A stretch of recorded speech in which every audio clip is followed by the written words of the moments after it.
All right. Hello again. Welcome to the last video of my little series.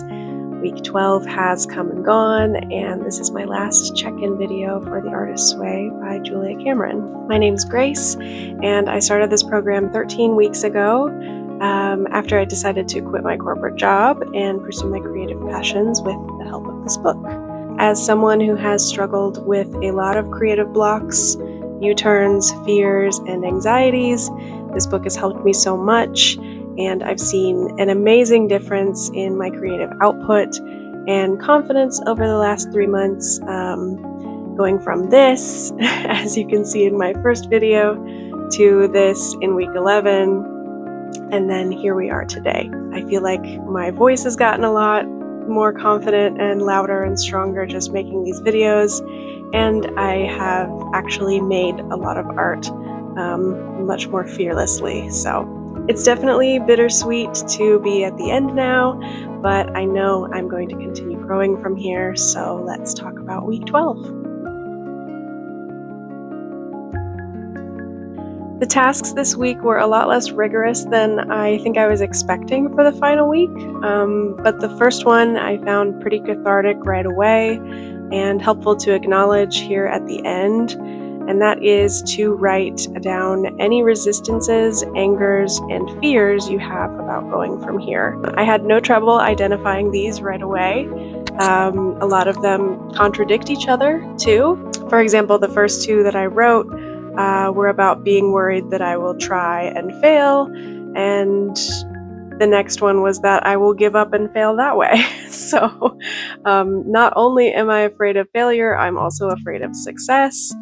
And the one I found the most interesting was that I am mad that I'll have to be a different person now, and it's harder work than before.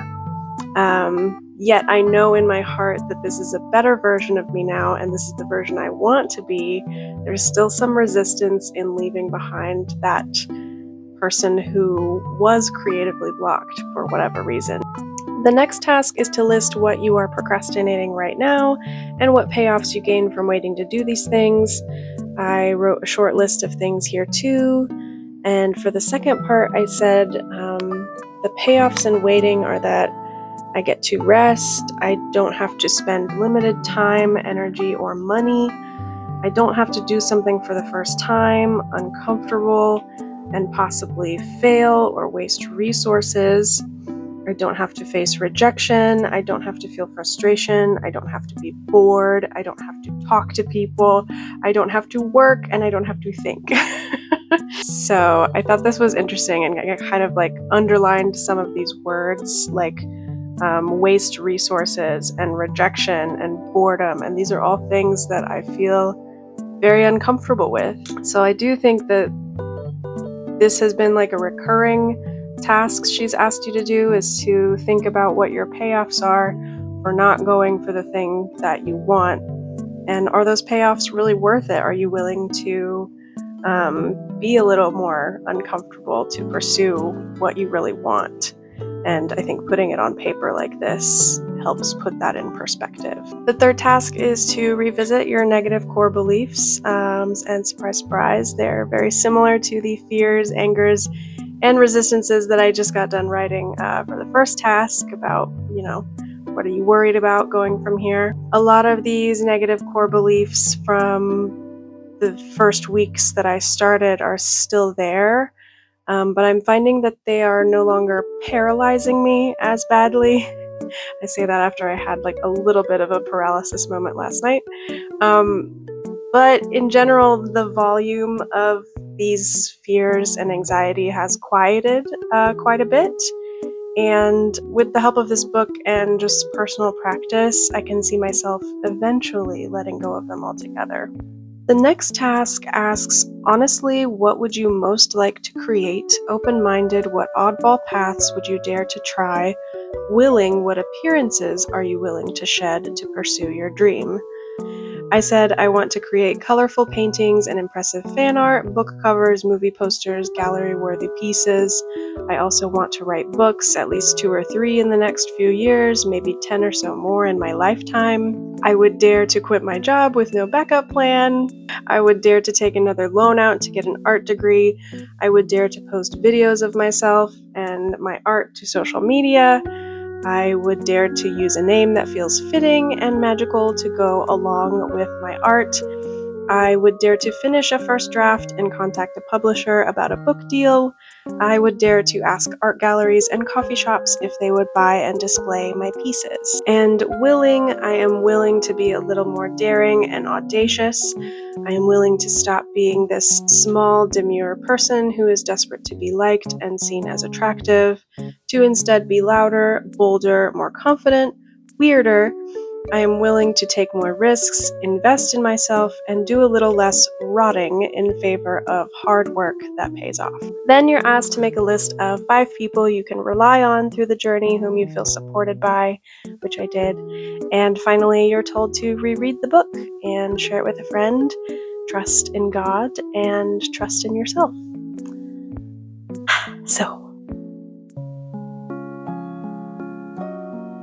next, I will do the check-in questions. How many days this week did you do your morning pages? Have you accepted them yet as a permanent spiritual practice? And how was the experience? I actually only did 5 out of 7 days this week, which I feel a bit guilty about ending the course on, but I'm trying to give myself grace and remember it was a busy week from start to finish. There was Mother's Day on Sunday. I started my period right after that. I started applying to jobs more seriously this week. Had a full artist day planned and several events and social engagements near the end of the week. Anyway, I'm trying not to feel too bad. I think I'm still doing a decent job of keeping up with the morning pages, and there will be weeks like this where certain things just pile up and I have little control over it. But I do think I've accepted them as a permanent practice. I do really fear falling out of the habit and undermining the importance as I start to leave these 12 weeks. But my goal is to keep doing these check-ins even without the book, and to start rereading the morning pages after about a month or so has passed from the time they were written. My experience this week specifically with the morning pages led me to notice there are 3 different types of morning pages, not just 2 like I identified before. There's one which is the really boring stuff that's just grocery lists and things I have to do, I have to return library books and go to the store or whatever. There's 2, the more interesting ones that were kind of more ethereal and just involve whatever strange things come to mind that are almost like a word association game. And then there's 3, which kind of digs into some darker feelings about conflicts or demons in my life that are bothering me. And these demons could be, resentments towards someone, a situation, or myself. Those pesky negative core beliefs a lot of times come up as well. These can be very harsh and unforgiving when I'm writing them, and I find that they kind of sneak up on me as I'm writing the boring stuff. All of a sudden, this big, ugly thing starts to kind of spill onto the pages and reveal itself, but I find that expressing and expelling them in this way has been really helpful with me compartmentalizing some of those emotions and issues that I have around a fear or anxiety for the rest of the day. All right, did you do your artist date this week? Will you allow yourself these on a permanent basis as well? And what did you do and how did it feel? So I was really excited about my artist date this week because I revisited my favorite park, the same one I visited in the first week when it was March and everything was still pretty cold and brown, or maybe it was February. I have to go back and look now. But anyway, now it looks entirely different, almost like a temperate rainforest. We got a ton of rain early in the week before I went on this artist date, so the wildlife was flourishing almost like I'd never seen it before. I packed a lunch and that tasted so much better than the first sandwich I packed in this, the original artist date that I did.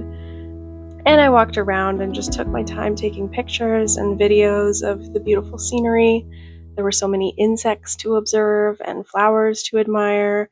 I found this huge cluster of box elder bugs when I took a detour from the muddy greenway. And one of the little banks I stopped at, along the creek, led me to one of these tiny butterflies. After some research, I think it's called a summer azure butterfly.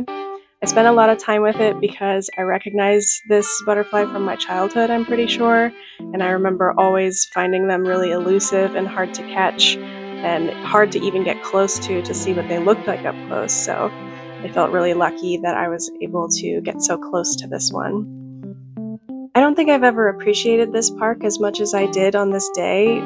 When I was planning this artist's day, I was worried I would get bored while I was out there and had a whole list of other things I could potentially do once I was done with lunch and a quick walk. But honestly, I could have stayed for 2 more hours or more, just listening to the creek and drinking in all the shades of green. Usually I get a bit self-conscious when I stop on the greenway and people see me taking pictures of bugs and plants and stuff, but this time I felt pretty unapologetic about it.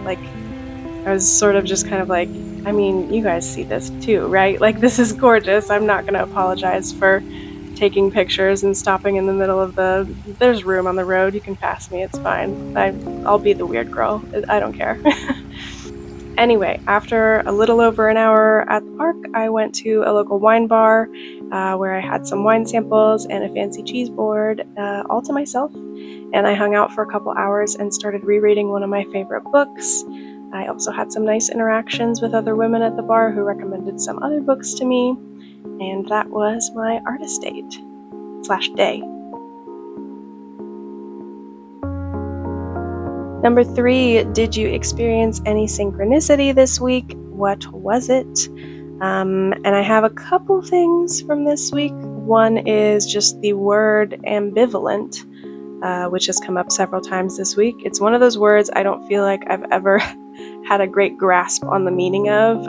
For some reason, I've always conflated it with its antonym, unambivalent, probably because there's only 2 letters difference. But anyway, just some random vocabulary that seemed to arise more than once. And now, after talking about it and writing about it a little bit, I feel like I understand what it means. And then the second piece of synchronicity from this week is that my boyfriend and I participated in a lot of things from different cultures this week. We went to a yoga class. We went to a local cultural celebration festival. We had dinner at K-Pot, Korean barbecue, and hot pot. And we also binged the entire 3rd season of The White Lotus, which takes place in Thailand. This all might be a little too all over the place to be called synchronicity, but I did find that the word namaste came up several times, which means the light in me sees the light in you. And that's always been one of my favorite words, and it was interesting that it came up so many times this week. Finally, were there any other issues this week that you consider significant for your recovery, and describe them? Like I mentioned before, I am scared for this to be over. I've had a lot of issues with burnout in my life, and I'm pretty nervous about that happening again, especially when I finally land a job that's going to kind of upend this schedule that I've created for myself. I also never feel productive enough by the end of the week.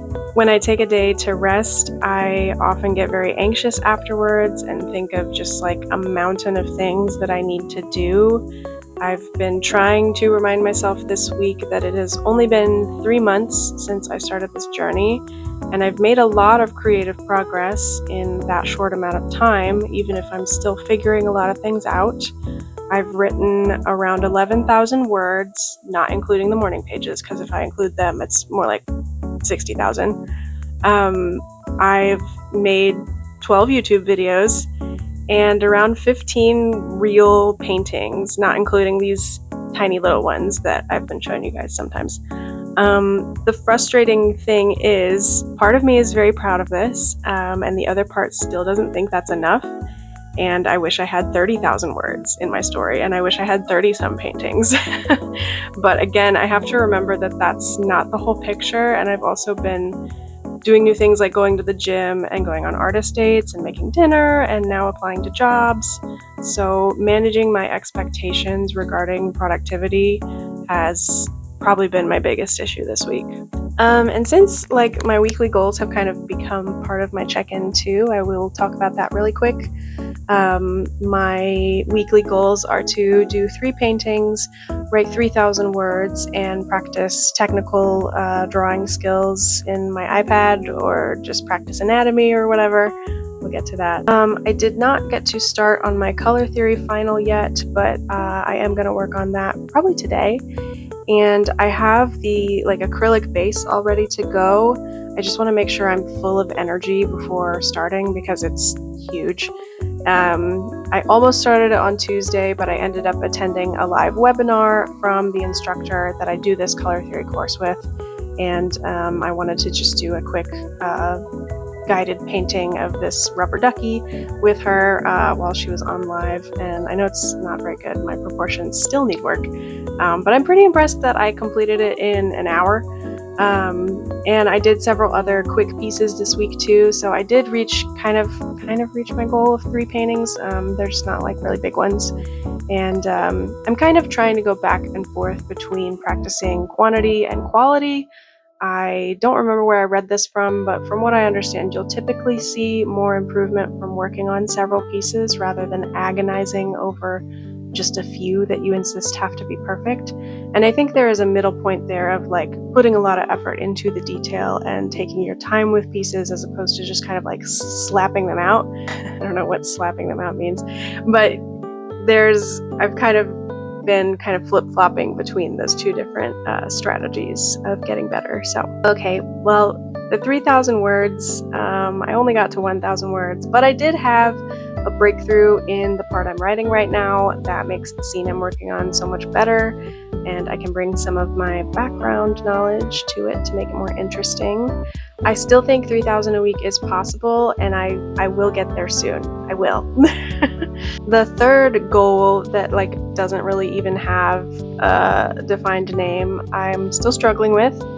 And I think there's some resistance to me using my iPad because I'm worried about wrist overuse.